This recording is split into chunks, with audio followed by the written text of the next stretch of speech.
এখন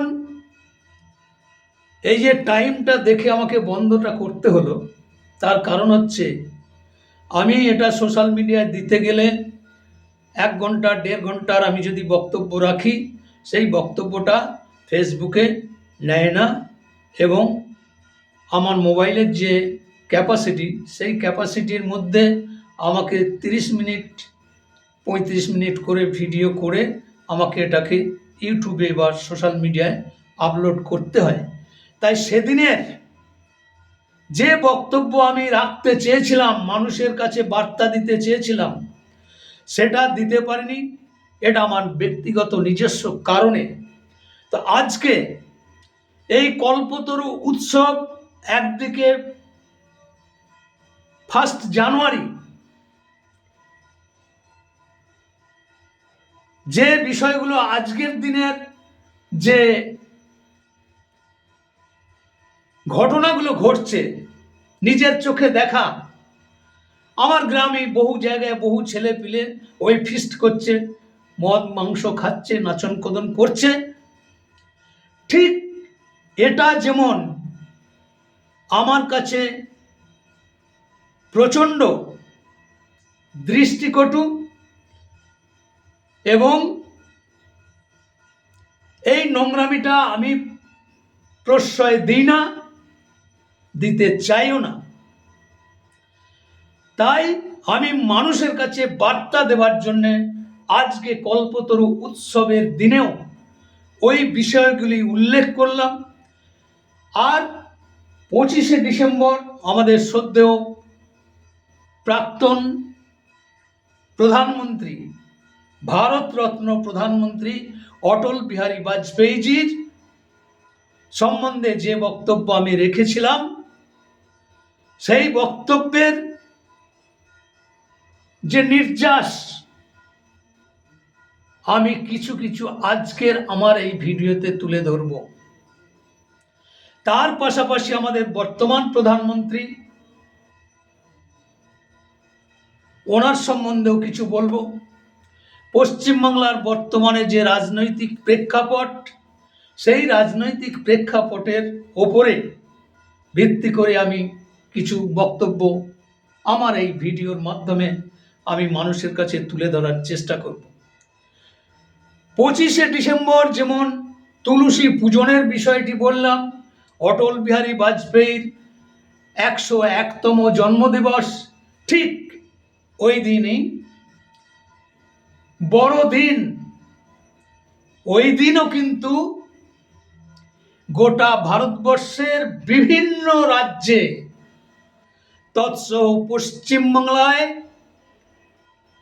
ওই পাশ্চাত্য সভ্যতার অনুকরণ করতে গিয়ে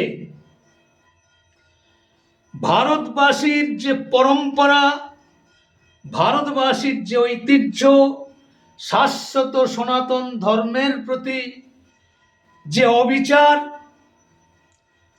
একটা বিশেষ ধর্ম খ্রিস্টান ধর্ম, সেই খ্রিস্টান ধর্মের যাকে ভগবান যিশু বলে প্রচারিত হয়, মানুষ এতটাই আচ্ছন্ন হয়ে গেছে 25শে ডিসেম্বর দিনটি আসবার আগে বহু মানুষকে, শিক্ষিত বিবেকবান রুচিশীল পরিবারের বহু মানুষকে দেখেছি এই বড়দিনে কেক খেতে হবে, কেক কাটতে হবে, দিয়ে সেলিব্রেশন করতে হবে। 2-3 দিন আগে থেকে কেক কিনে নিয়ে এসে বাড়িতে ফ্রিজে রেখে দেওয়া, গ্রাম বাংলায় যদি না পাওয়া যায় শহর থেকে সেই কেক নিয়ে এসে কেক খেয়ে সেলিব্রেশন করার একটা প্রবণতা। ওই দিনেও 25শে ডিসেম্বরও বড়দিনের নাম করে বেহায়াপনা, বেলেল্লাপনা, মদ খেয়ে উলঙ্গ নৃত্য, রাস্তাঘাটে ডিজে বাজিয়ে তারস্বরে চিৎকার করে হই হুল্লোড় করে একটা এমন বাতাবরণ তৈরি করা হয়। কলকাতার পার্ক স্ট্রিটে তো ঢুকতে পারা যায় না, এত মানুষের সেখানে ভিড় হয়। এরা কারা? এই যে কলকাতার পার্ক স্ট্রিটে, ধর্মতলায়, বিভিন্ন জায়গায়, আমাদের শহরতলি, বর্ধমান,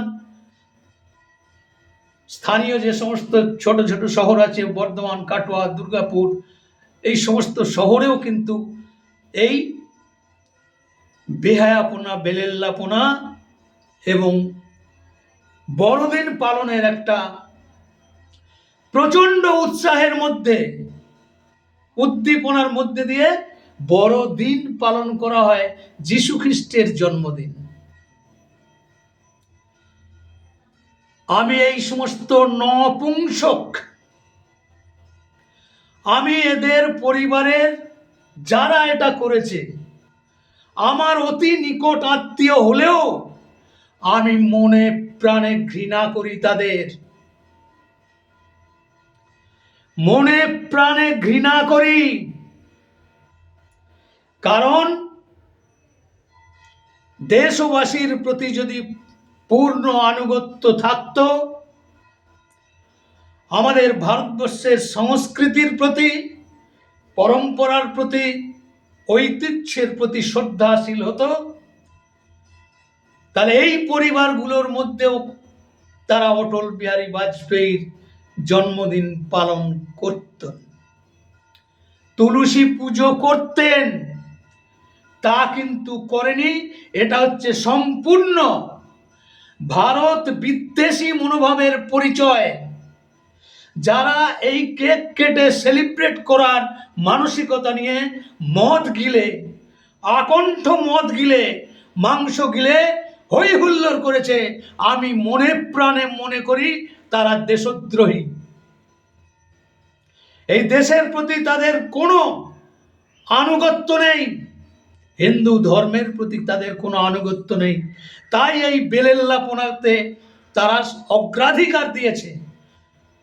যে অটল বিহারী বাজপেয়ীর জন্যে আজকে এই পশ্চিমবাংলা তথা সারা ভারতবর্ষের বিভিন্ন রাজ্যে তার যুগান্তকারী এক একটা যোজনা, যুগান্তকারী সিদ্ধান্ত তিনি নিয়েছেন। তিনি সারা বিশ্বের রাষ্ট্রনায়কদের কাছে একটা বীরের সম্মান তিনি পেয়েছেন। এর পূর্ণ উদাহরণ সম্পূর্ণভাবে বলতে গেলে প্রচুর টাইম লাগবে, তাই আমি সংক্ষিপ্ত কতকগুলি কথা বলতে চাই।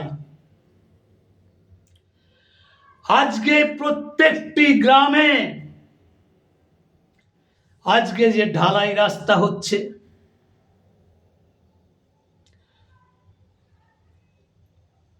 কার সৃষ্টি? আজকে প্রতিটি গ্রামকে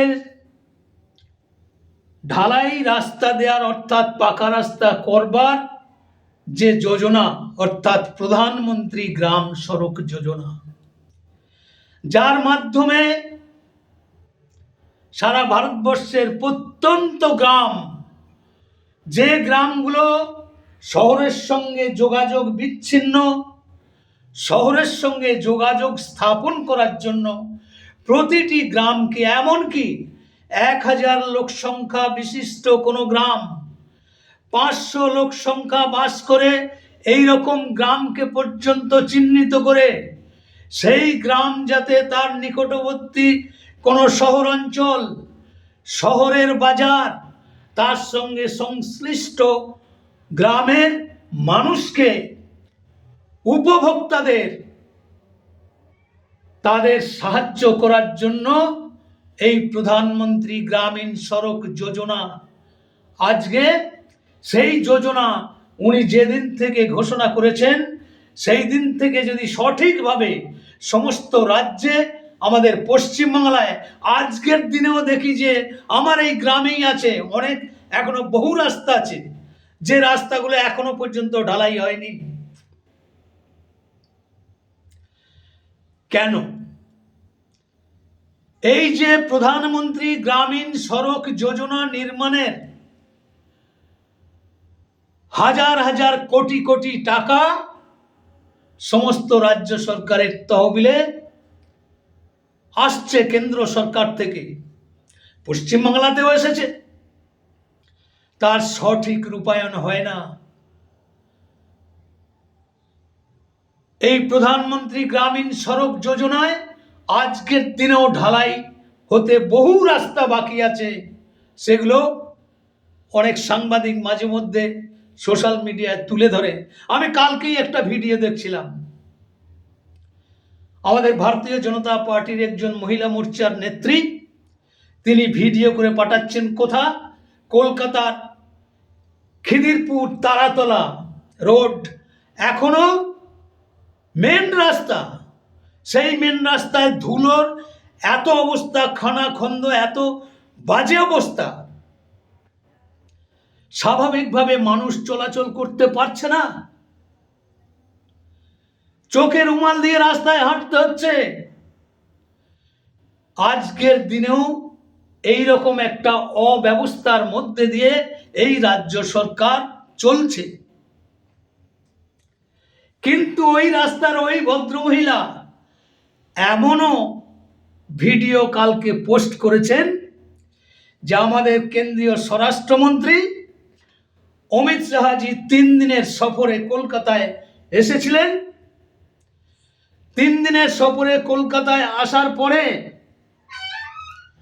আমাদের ভারতীয় জনতা পার্টির কার্যকর্তারা স্বাভাবিকভাবেই, কেন্দ্রীয় মন্ত্রী, স্বরাষ্ট্রমন্ত্রী আসছেন, বিজেপির ফ্ল্যাগ রাস্তার দুধারে লাগিয়েছিল। আমি ভিডিওটা দেখে অবাক হয়ে গেলাম। পৌরসভার যে গাড়ি, ময়লা ফেলার গাড়ি, সেই ময়লা ফেলার গাড়ি, এই ছোট ছোট ট্রলি আকারে যে গাড়িগুলো পাওয়া যায়, সেই গাড়ি করে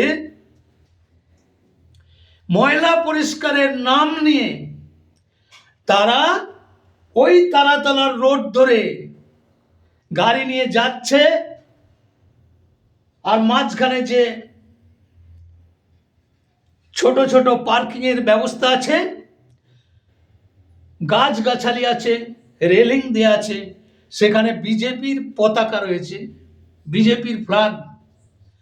সেই ফ্ল্যাগগুলোকে খুলে খুলে ওই ময়লার গাড়িতে ফেলছে।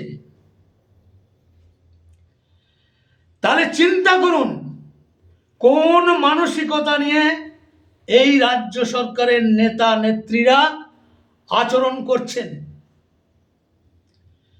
বিজেপির যেখানে যেখানে জনসভা হচ্ছে, বিজেপির যে কোনো মিটিং, বিজেপির ফ্ল্যাগ টাঙানো থাকলে ঠিক তার পাশে গিয়ে টিএমসির ফ্ল্যাগ। এই আমাদের গত কয়েকদিনে মেমারিতে যে শুভেন্দু অধিকারীর যে মিটিং হলো, আমি অবাক হয়ে গেলাম। আমি ছবি তুলে নিয়ে এসেছি, আমি সোশ্যাল মিডিয়ায় দিয়েছি, যে বিজেপির ফ্ল্যাগের গায়ে দিদির হাসি মুখের ছবি, আর তৃণমূলের ফ্ল্যাগ একদম বিজেপির ফ্ল্যাগের সঙ্গে একই বাঁশের সঙ্গে, একই যেখানে যেখানে বাঁধা আছে সেইখানে টিএমসির ফ্ল্যাগ বেঁধে দিয়ে তারা কি বোঝাতে চাইছে? নোংরা রাজনীতির চরম সীমায় পৌঁছে গেছে এই রাজ্য সরকারের মুখ্যমন্ত্রী মমতা বন্দ্যোপাধ্যায়। আমি আজকে এই কল্পতরু উৎসবের প্রসঙ্গে বক্তব্য রাখতেছে আজ কেন এইসব কথাগুলো বলছি? স্বাভাবিকভাবেই প্রশ্ন করবেন অনেকে যে আপনি বলছিলেন অটল বিহারী বাজপেয়ীর কথা, তার যোজনার কথা, তার মধ্যে হঠাৎ করে চলে এলো কেন? চলে এলো এই কারণে, গতকালকের ঘটনা, যে ঘটনা আমাকে ব্যথিত করেছে। এদের এই নোংরা কালচার, রাজনৈতিক নোংরা কালচার, সংসদীয় গণতন্ত্রের রীতিনীতি হিসেবে সংবিধান এবং গণতন্ত্রকে শ্রদ্ধা জানানোর জন্য প্রতিটি রাজনৈতিক দলের উচিত যে কোনো রাজনৈতিক দলের তাদের ফ্ল্যাগ যারা তাদের মতো করে যেখানে টাঙিয়েছে, আপনি আপনারটা টাঙান, কিন্তু একটা বিশেষ অনুষ্ঠান, ভারতীয় জনতা পার্টির যেখানে অনুষ্ঠান হচ্ছে পূর্ব নির্ধারিত কর্মসূচি, সেই পূর্ব নির্ধারিত কর্মসূচির জন্য স্টেজ থেকে আরম্ভ করে ফ্ল্যাগ টাঙানো, ঠিক যেদিন মিটিং হবে তার আগের দিন রাত্রিবেলায় এই তৃণমূলের লেটেল বাহিনী ওই ফ্ল্যাগ লাগাতে যাচ্ছে, গিয়ে বিজেপির কর্মীদের সঙ্গে পায়ে পা লাগিয়ে ঝগড়া করে তাদেরকে ধমকি দেওয়ার এই যে প্রবণতা, এইটা হচ্ছে নোংরা রাজনীতির পরিচয়। তো আজকে গ্রামীণ সড়ক যোজনার যে বরাদ্দকৃত অর্থ প্রত্যেকটি রাজ্য সরকারকে যথাযথভাবে, যে রাজ্যে বিজেপি নাই সে রাজ্যে যে দেয়া হচ্ছে না এরকম নয়, সারা ভারতবর্ষের অবিজেপি বহু রাজ্যকেও তাদের বরাদ্দকৃত অর্থ ঠিক সঠিক সময়ে তাদেরকে পাঠানো হয়। পশ্চিমবাংলা ছাড়া আরো বাইরের বিভিন্ন রাজ্য কিন্তু তারা বিরোধী হলেও অনেকাংশে তারা অনেকটা সফল হয়েছে রাস্তাঘাটের উন্নয়ন। আজকে প্রধানমন্ত্রী অটল বিহারী বাজপেয়ীর যে যোজনা, অন্নপূর্ণা যোজনা, অন্তোদয় যোজনা, গরিব মানুষদের জন্য 2 টাকা কেজি চাল, 3 টাকা কেজি গম, তৎকালীন সময়ে অটল বিহারী বাজপেয়ী যে ব্যবস্থা করেছিলেন প্রতিটা স্কুলের ছাত্রছাত্রীদের যাতে মিড ডে মিলের মাধ্যমে তাদের ভোজনের ব্যবস্থা করেছিলেন, সর্বশিক্ষা অভিযানের মাধ্যমে অটল বিহারী বাজপেয়ী সেই মহাপুরুষ যার সেই চিন্তা ভাবনা গ্রাম বাংলার শিক্ষিত মহিলা, গরিব মধ্যবিত্ত মহিলা তাদেরকে স্বনির্ভর করবার জন্যে অটল বিহারী বাজপেয়ী অঙ্গনওয়াড়ি, শিশু শিক্ষা কেন্দ্র, একল বিদ্যালয় এবং স্বাস্থ্যক্ষেত্রে আজকে যারা আশা কর্মীর কাজ করছেন, এ সমস্ত চিন্তা ভাবনা শ্রদ্ধেয় অটল বিহারী বাজপেয়ীর। আমার লজ্জা লাগে এই সমস্ত মহিলাদের দেখে যারা প্রধানমন্ত্রী অটল বিহারী বাজপেয়ীজির দৌলতে আজকে অঙ্গনওয়াড়ি চাকরি করছেন, শিশু শিক্ষা কেন্দ্রে চাকরি করছেন, মিড ডে মিলের মাধ্যমে তার পরিবারের সন্তান সন্ততিদের মাধ্যমে মুখে খাদ্য তুলে দিচ্ছেন। এই যে যোজনা, এই যে সুফল তারা পেয়েছে, পাওয়ার পরেও এই মহিলারা তৃণমূলের ঝান্ডা ধরে দিদির পা চাটতে চলে যায়। এদের লজ্জা করে না? যার দৌলতে এই অঙ্গনওয়াড়ির শিশু শিক্ষা কেন্দ্রে চাকরি করছে তার বিবেক নাই?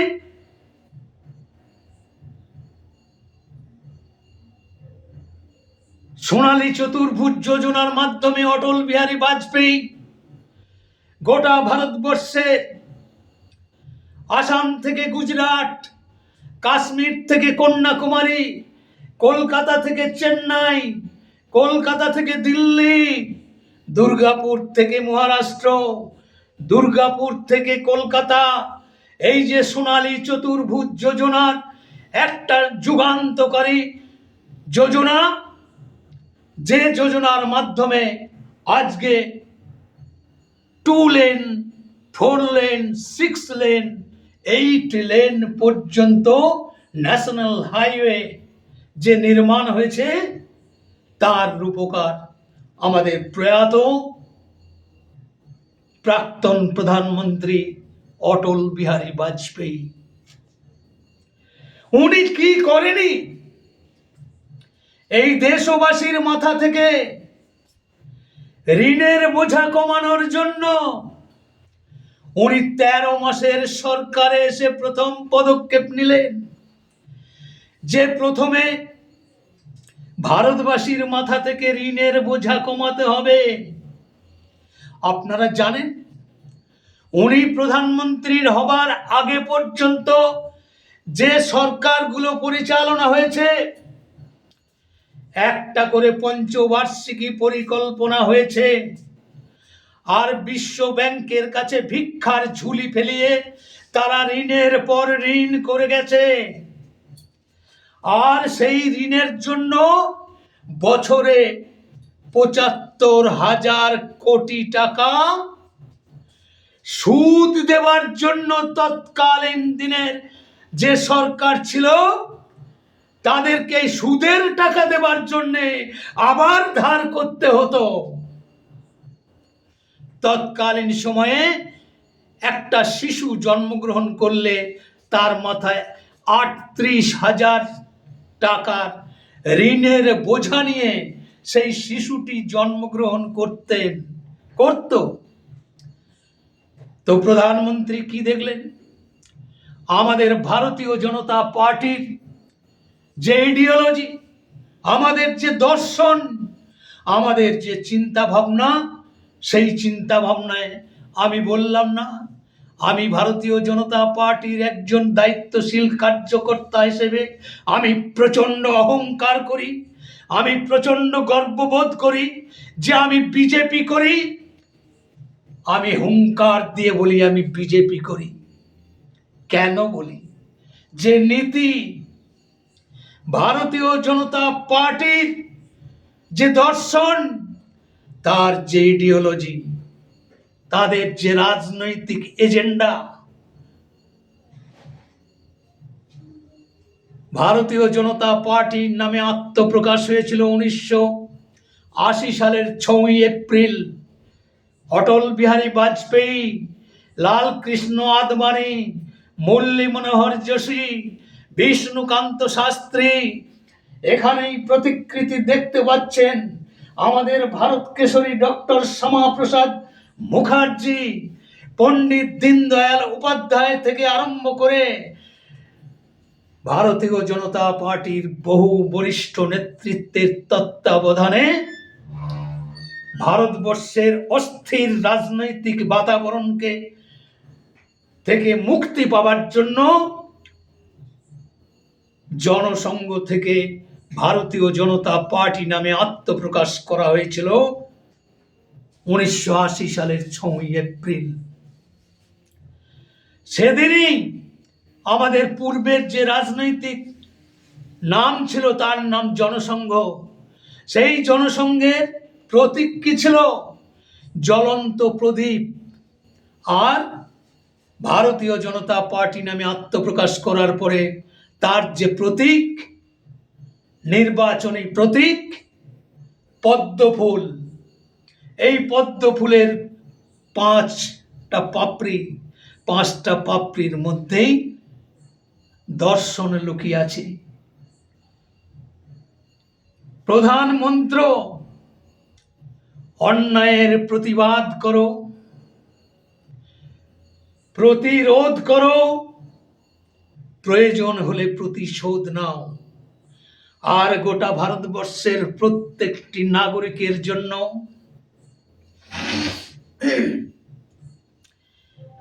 এক নিশান, এক বিধান,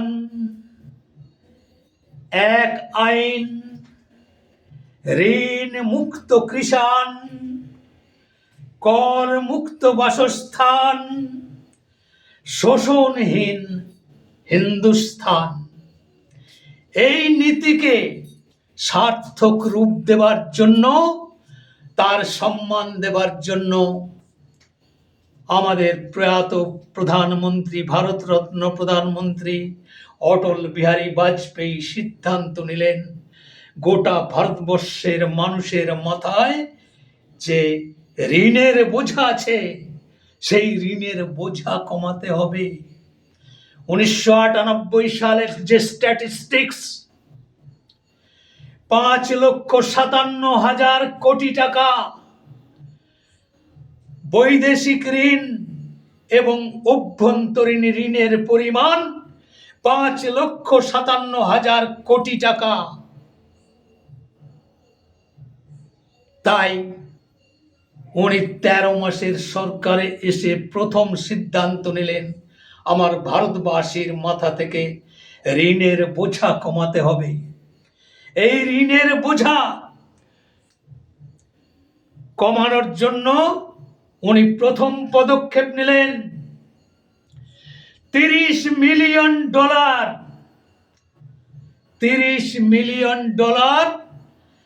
ঋণ পরিশোধ করলেন।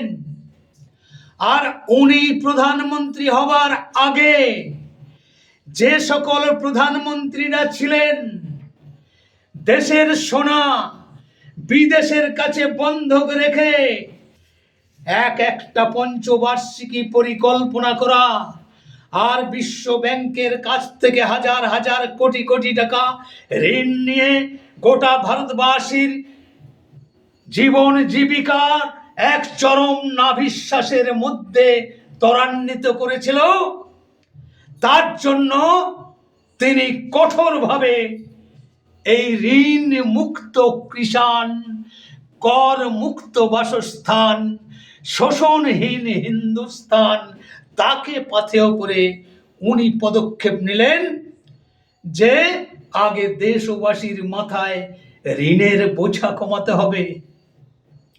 আপনাদের আমি স্মরণ করিয়ে দিতে চাই, এই ঋণের বোঝা এবং কাশ্মীরের ভারতবর্ষের স্বাধীনতা প্রাপ্তির প্রাক্কালে পণ্ডিত জওহরলাল নেহরুর নেতৃত্বাধীন যে প্রথম সরকার গঠন হয়েছিল এবং 1947 সালের 15ই আগস্ট যে স্বাধীনতা প্রাপ্তি এসেছিল, তৎকালীন সময়ে ভারত মাতাকে দ্বিখণ্ডিত করে পাকিস্তানের জন্ম দিয়ে এবং কাশ্মীরের বুকে এক বিষ বৃক্ষ রোপণ করে, অর্থাৎ কাশ্মীরের মুসলমানদের জন্য 370 ধারা বিশেষ সুবিধা দেওয়ার জন্য এই যে ধারা প্রয়োগ করা হলো, এটা কিন্তু টেম্পোরারি ছিল।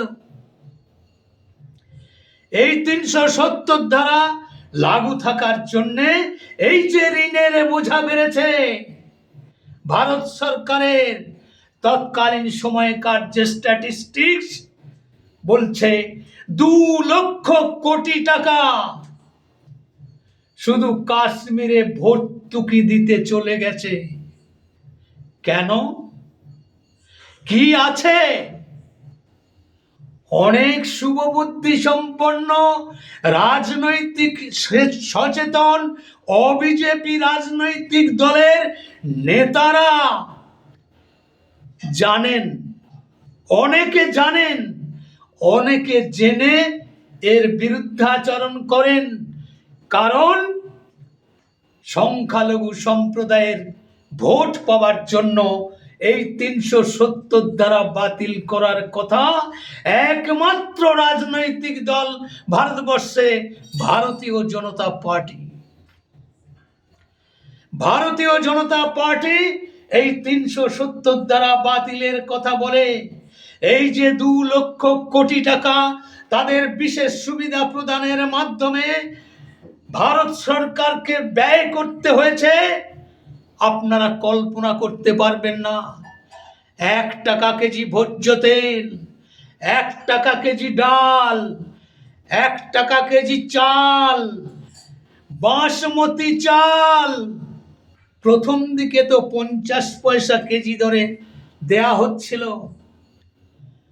MA পাস পর্যন্ত লেখাপড়ার সমস্ত সুযোগ ভারত সরকার বহন করবে। ভারতবর্ষের কোনো রাষ্ট্রীয় নেতা, কোনো রাজ্যের নেতা কাশ্মীরে 1 ছটাক জায়গা কিনলে তার সে অধিকার নেই। সংবিধানের এই 370 ধারা নামক জঘন্য ধারা প্রয়োগ থাকার জন্য এই বিষ ও বৃক্ষরোপণ করেছিল স্বাধীনতা প্রাপ্তির প্রাক্কালে। তার জন্যে গোটা ভারতবর্ষের মানুষকে মূল্য দিতে হয়েছে। তাই প্রধানমন্ত্রী দেশবাসীকে ঋণ মুক্ত করবার জন্য উনিও সোচ্চার হয়েছিলেন।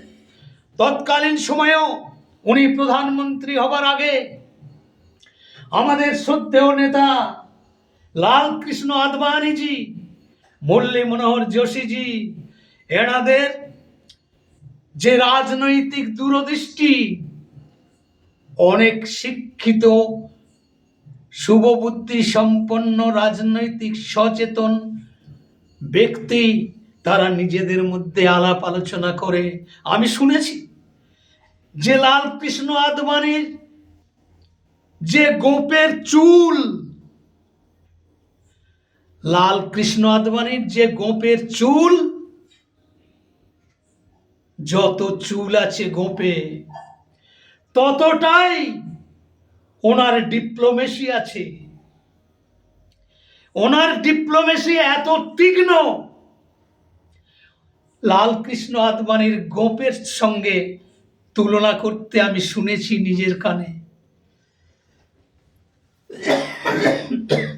একটু গরম জল দিন।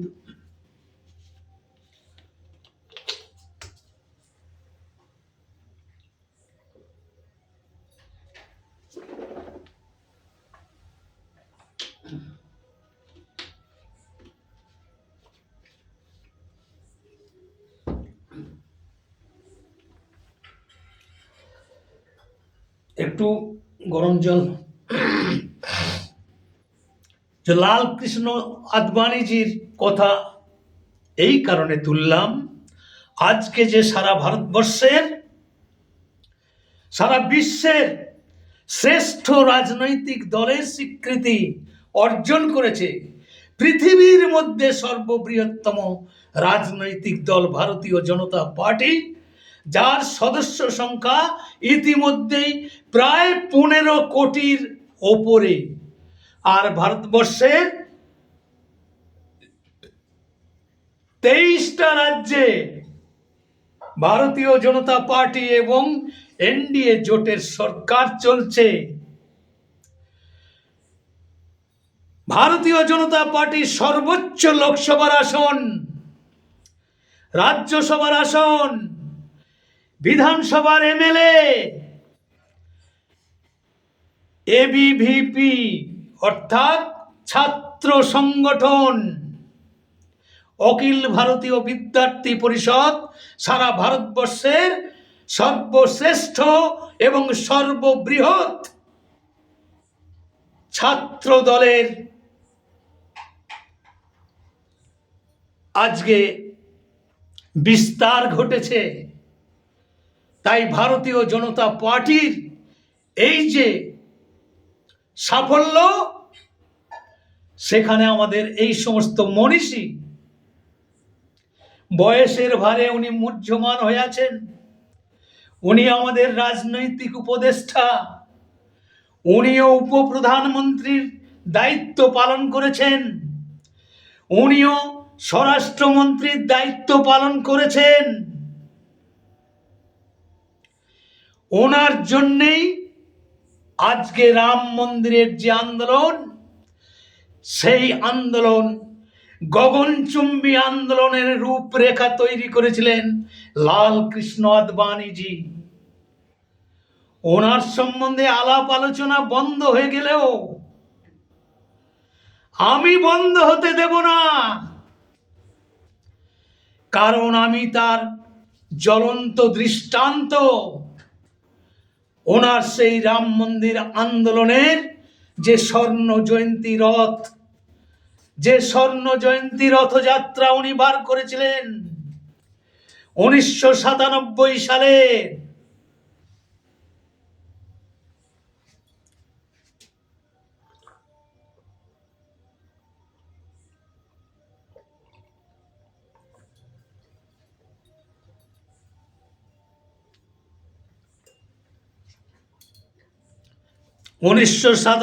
সালের সেই স্বর্ণ জয়ন্তী রথ আমি নিজে সাক্ষী। কর্মসূত্রে আমি তখন ডানলপ ফ্যাক্টরি আদিসপ্তগ্রাম, ওখানে একটা ছোট কোম্পানিতে আমি চাকরি করতাম। কিন্তু হুগলি জেলার প্রতিটি অলি গলি, চুচড়ো, চন্দননগর, হুগলি থেকে আরম্ভ করে শ্রীরামপুর, ভদ্রেশ্বর, বৈদ্যবাটি, উত্তরপাড়া, এই সমস্ত জায়গায় ভারতীয় জনতা পার্টির একজন দায়িত্বশীল কার্যকর্তা হিসেবে আমি দীর্ঘ 13 বছর হুগলি জেলায় রাজনীতি করেছি ভারতীয় জনতা পার্টির মঞ্চে।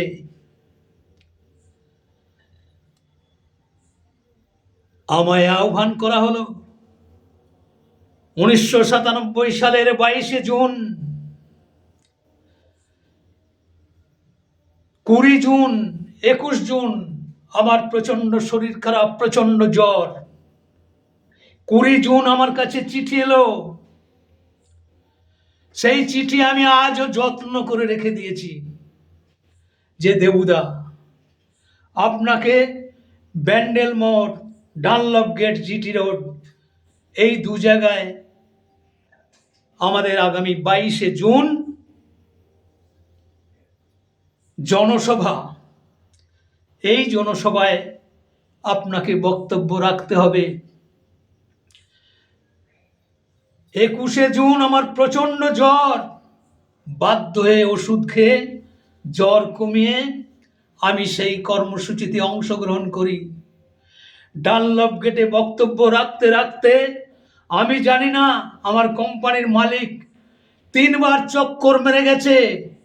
2 ঘন্টা 35 মিনিট বক্তব্য রেখেছি।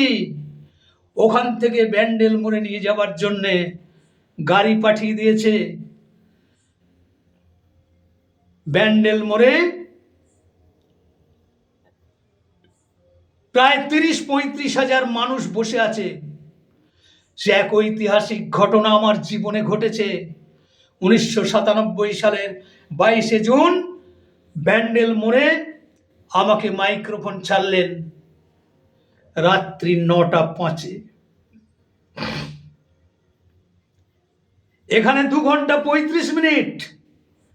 তারপরে একটু চা জল খেয়ে ব্যান্ডেল মোড়ে গেলাম। ঠিক ঠিক করছে জিটি রোডের ধারে, গাছের ডাল, বাড়ির ছাদ, মানুষে একদম ছয়লাভ হয়ে আছে। প্রায় 60-70টা মাইক। সেই বিশাল স্টেজে আমি বক্তব্য রাখতে উঠলাম রাত্রি 9:05। কারণ মগরা মণ্ডলের সভাপতি রাজেন্দ্র সিং আমাকে বললেন, দেবুদা, আপনাকে এই জনসভায় বক্তব্য রেখে মানুষকে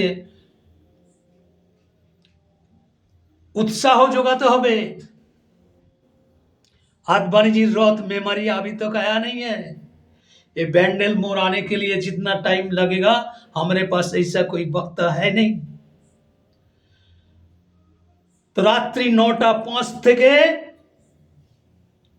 রাত্রি 1:15 পর্যন্ত অনর্গল বক্তব্য রেখেছি। আমি কি প্রলাপ বকেছি? আমি যথেষ্ট সময় পেয়েছি। হিন্দু ধর্ম, ইসলাম ধর্ম, কোরআন, বাইবেল থেকে আরম্ভ করে সমস্ত বিষয়ের উপরে আমি ডিসকাস করবার মতো পুঙ্খানুপুঙ্খ তথ্য নিয়ে বক্তব্য রাখার আমি সুযোগ পেয়েছি। রাত্রি 1:15 আদবানিজির রথ আসলো। আদবানিজির ওই রথেই ছিলেন আমাদের প্রয়াত আরেক নেতা তপন শিকদার। আমাদের তৎকালীন সময়ে কাটোয়া লোকসভা ছিল। কাটোয়া লোকসভার প্রার্থী ছিলেন অধ্যাপিকা শান্তি রায়। উনি আমার বাড়ি এসেছেন। অধ্যাপিকা শান্তি রায়, বিষ্ণুকান্ত শাস্ত্রী, আরও রাজ্যের এবং কেন্দ্রীয় নেতৃত্ব সেই স্বর্ণ জয়ন্তী রথের যাত্রায় অংশগ্রহণ করেছিলেন। তো সেই দিনের ঘটনা আমি আজও ভুলতে পারি না। তাই আমি যখনই ভিডিও করি আমার মনে হয় এই অতীতের স্মৃতিচারণের মাধ্যমে আমার কর্মীদেরকে উদ্বুদ্ধ করার জন্যে আমি বলতে পারি, এটা বিশেষ বিষয় নয়, আমার কর্মীদেরকে উদ্বুদ্ধ করার বিষয় যে আপনারা রীতিমতো পড়াশুনো করুন। রাষ্ট্রীয় স্বয়ংসেবক সংঘের যে পত্রিকা, স্বস্তিকা পত্রিকা, আমাদের রাজ্য অফিস থেকে যে জনবার্তা, বিশ্ব হিন্দু পরিষদের যে বই পুস্তিকা, এগুলো পড়াশুনো করুন, তবেই পারবেন। আর আমাদের প্রয়াত লেখক শিবপ্রসাদ রায়ের লেখা, সেই লেখা না পড়লে আমি এত তথ্যভিত্তিক বক্তব্য আমি রাখতে পারি না। তাই আমার কর্মীদের উদ্দেশ্যে, আমার ভারতীয় জনতা পার্টির কার্যকর্তাদের উদ্দেশ্যে এই বার্তা দেওয়ার জন্যে আমি আজকের এই কল্পতরু উৎসবকে, এই ক্ষুদ্র অনুষ্ঠানে বক্তব্য রাখতে এসে আমি এতগুলো কথা বললাম। এটাও 40 মিনিট পেরিয়ে গেছে, তাই আমি বিরাম দিচ্ছি। আগামী যে বক্তব্য আমার রাখবার আছে সেগুলো পরে করব। আমি এখানেই সমাপ্ত করছি। বন্দে মাতরম। ভারত মাতা কি জয়।